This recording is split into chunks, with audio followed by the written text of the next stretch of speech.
नमस्कार दोस्तों, studio time में आपका फिर से मैं बहुत बहुत स्वागत करता हूं। एक न्यूज़ मैं आपके साथ शेयर कर रहा हूं। मैं आपको सब कुछ बताऊंगा इसमें। न्यूज़ शेयर करने से पहले आपको मैं इसकी डेट दिखा देना चाहता हूं। अब ये मत बोलना कि सर पुरानी न्यूज़ है ना। तो मैं मना नहीं कर रहा हूँ, न्यूज़ पुरानी ही है, लेकिन इस न्यूज़ के मायने क्या है दोस्तों? मायने आज भी इसके वैसे ही प्रासंगिक है जैसे कि उस वक्त थे। क्यों? ये हमें जब हम पूरी न्यूज़ को देखेंगे तब हमें पता चल जाएगा। ये न्यूज़ है आपके, देखिए डेट इसमें आपको दिख रही है। मैं आपको बता देता हूँ, मैं चीज़ों को इसलिए क्लियर कर रहा हूँ। आप कमेंट करते हो बिना सोचे समझे, कुछ भी कमेंट करते हो, ठीक है। ये न्यूज़ है 11 अक्टूबर 2018 की, मतलब करीबन 2 साल इसके हो चुके हैं।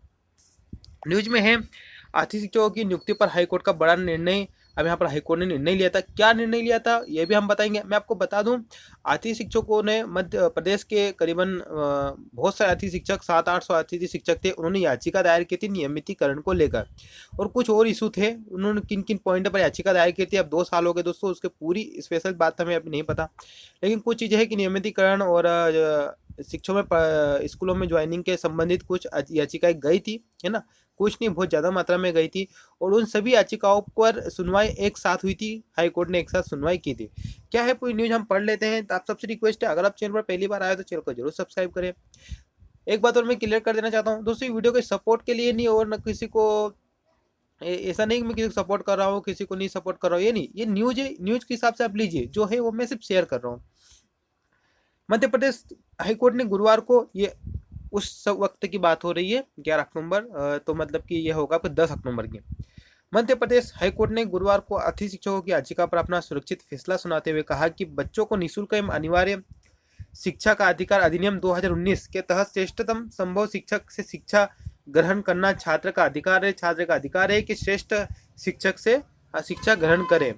चीफ जस्टिस हेमंत गुप्ता व जस्टिस विजय कुमार शुक्ला की डिवीजन बेंच ने कहा कि मेरिट लिस्ट के अनुसार की जा रही 70,000 अतिथि शिक्षकों की नियुक्ति प्रक्रिया दूषित नहीं मानी जा सकती है। यहाँ पर एक इशू ये भी हुआ था कि गवर्नमेंट मेरिट के हिसाब से शिक्षकों की नियुक्ति कर रही थी, लेकिन कुछ अतिथि शिक्षक थे, उनका कहना था कि नहीं, मेरिट के हिसाब से ना हो, ओके, जो पुराने हैं उनको ही लिया जाए। तो इस तरह से कुछ याचिका इस तरह से भी गई थी। तो यहाँ पर हाईकोर्ट ने कहा था कि मेरिट के हिसाब से अगर अतिथि शिक्षकों की नियुक्ति हो रही है तो दूषित नहीं है, वो सही है, कोर्ट ने यहाँ कहा था। आगे लिखा है कि कोर्ट ने सरकार को 5 साल के अंदर अतिथि शिक्षकों के रिक्त पदों पर चरणबद्ध तरीके से, ठीक है, चरणबद्ध तरीके से पूर्णकालिक नियुक्ति करने के निर्देश देकर याचिकाएं निराकृत कर दी है। और यहाँ पर कोर्ट ने सरकार को एक बहुत बड़ा आदेश दिया था दोस्तों, कि चरणबद्ध तरीके से आप 5 साल के अंदर शिक्षकों की भर्ती करें। मतलब देखिए कितनी बड़ी बात कोर्ट ने सरकार को कही थी, लेकिन सरकार कोर्ट की भी नहीं सुनती। आगे है मामला क्या है, तो देखिए मामला क्या है, मामला भी हम देख लेते हैं। अब यहाँ पर मामला हम देख लेते हैं कि, एक मिनट दोस्तों, चलिए। प्रदेश भर के 700 से अधिक अतिथि शिक्षकों ने तीनों खंडपीठों के समक्ष दायर याचिकाओं में कहा कि बीते कई सालों से अतिथि शिक्षक हैं। 7 जुलाई 2018 को सरकार ने अतिथि शिक्षकों की नई भर्ती करने के लिए आवेदन आमंत्रित किए थे, और इसी आदेश को याचिकाओं में चुनौती देकर कहा गया कि नियमित शिक्षकों की नियुक्ति होने तक याचिकाकर्ताओं को पूर्ववत कार्य करते रहने दिया जाए। ओके। अधिवक्ता वृंदावन तिवारी, शशांक शेखर, सत्येंद्र ज्योतिषी, राजेश दुबे ने याचिकाकर्ताओं, जबकि अतिरिक्त महाधिवक्ता समदर्शी तिवारी ने सरकार का पक्ष रखा। ओके। अब इंपॉर्टेंट बात है यहाँ पर कोर्ट ने क्या कहा और सरकार को क्या निर्देश दिए, वही हम इंपॉर्टेंट बातें देख लेते हैं। यहाँ पर कोर्ट ने कहा कि कम अंकों वाले अतिथि शिक्षक नियुक्त करने की अनुमति देना आरटीआई एक्ट की मंशा के खिलाफ है। मतलब कि आपको पता होगा 18 में स्कोर कार्ड जारी कर दिया था अतिथि शिक्षकों का, क्या भैया हम स्कोर कार्ड के हिसाब से अतिथि शिक्षकों की नियुक्ति करेंगे। लेकिन इससे क्या हो रहा था, इससे ये हो रहा था कि जो पुराने अतिथि शिक्षक थे उनके कहीं कहीं कम स्कोर आ रहे थे, तो उन्हें कहीं ना कहीं एक अपनी तरफ से ये लग रहा था कि हमें ज्वाइनिंग नहीं होगी, हम इतने सालों से सेवाएं दे रहे थे, ओके, तो और नए अतिथि शिक्षक ज्वाइन हो जाएंगे। तो इसको लेकर यहाँ पर गया था ये मामला। तो यहाँ पर हाईकोर्ट ने कहा कि यह कम अंकों वाले अतिथि शिक्षकों की अनुमति आरटीआई एक्ट नहीं देता है ना, और इस मंशा के खिलाफ है। यहाँ पर हाईकोर्ट ने निर्देश दिए थे। यहाँ पर हाईकोर्ट ने यह भी कहा था कि हर स्कूल की अलग मेरिट सूची बनी है। इसमें याचिकाकर्ता स्थान नहीं पा सके, जिन्होंने याचिका लगाई वो स्थान नहीं पा चुके थे मेरिट लिस्ट में। एक्ट बच्चों के अधिकारों का संरक्षण करता है, ना कि शिक्षकों का। ये उन्होंने बहुत बड़ी बात कही कि जो एक्ट है वो बच्चों के बारे में ये सोचता है, ना कि शिक्षकों के बारे में। शिक्षकों के अधिकारों का संरक्षण नहीं करता वो बच्चों के अधिकारों का संरक्षण करता है। आगे नीचे लिखा गया है कि इस संख्या में अतिथि शिक्षक नियुक्त करना, बड़ी संख्या में अतिथि शिक्षक नियुक्त करना नियम नहीं हो सकता। ये बहुत बड़ा पॉइंट थे कि सरकार बड़ी संख्या में जो अतिथि शिक्षकों को नियुक्त कर रही है वो नियम नहीं है।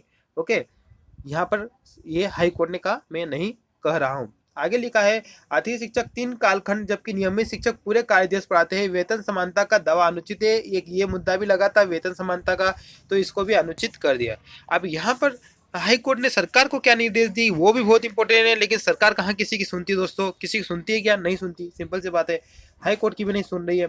सरकार को निर्देश दिए थे कि चरणबद्ध तरीके से नियमित शिक्षकों की नियुक्ति की नीति बनाया जाए। ओके, मतलब मध्य प्रदेश में जो 1 लाख के लगभग पद खाली है उनकी नियुक्ति की चरणबद्ध तरीके से की जाए और उन्हें 5 सालों के अंदर की जाए, ये भी उन्होंने कहा था। यहाँ पर लिखा है आगे हाईकोर्ट ने कहा था कि नीति को सरकार 4 माह के अंदर वेबसाइट पर अपलोड करे। और देखिए ये भी कहा था कि 4 माह के अंदर आप नीति बनाए, 5 साल के अंदर कैसे नियमित शिक्षकों की आपको भर्ती करना है और वो करे, और नीति को वेबसाइट पर भी अपलोड करें। लेकिन गवर्नमेंट ने ये कहाँ किया मुझे तो नहीं पता, अगर आपको पता हो तो मुझे आप जरूर कमेंट करें। ठीक है, आगे हम देखते हैं। आगे कहा था कि मेरिट सूची न होने पर पंजीकृत उम्मीदवारों से फिर आवेदन मंगाकर पूर्ण प्रक्रिया के तहत नियुक्ति दी जाए। मतलब कि अगर पद खाली रह जाते हैं तो फिर से अब वही जो आपकी जो प्रक्रिया है उसी प्रक्रिया के तहत शिक्षकों की नियुक्ति की जाए। और इस तरह से जो आदेश दिए थे उस वक्त में, और कहीं ना कहीं लग रहा था उम्मीदवारों को कि अब तो हाईकोर्ट ने आदेश दे दिया, अब सरकार शिक्षकों की नियुक्ति जरूर करेगी, भर्तियाँ जरूर निकालेगी। और भर्तियाँ तो निकाली लेकिन नाम मात्र पदों पर निकाली, और उसको भी अब 2 साल से ज़्यादा हो गया। यहाँ पर हाई कोर्ट की भी नहीं सुनी गई। आप क्या विचार है इस संबंध में आप हमें कमेंट करके जरूर बताएं। धन्यवाद दोस्तों, वीडियो को जरूर सब्सक्राइब कर ले, वीडियो को जरूर शेयर करें और चैनल को सब्सक्राइब कर ले। लेटेस्ट न्यूज़ और अपडेट हम हमारे चैनल के माध्यम से प्रोवाइड करते हैं। धन्यवाद।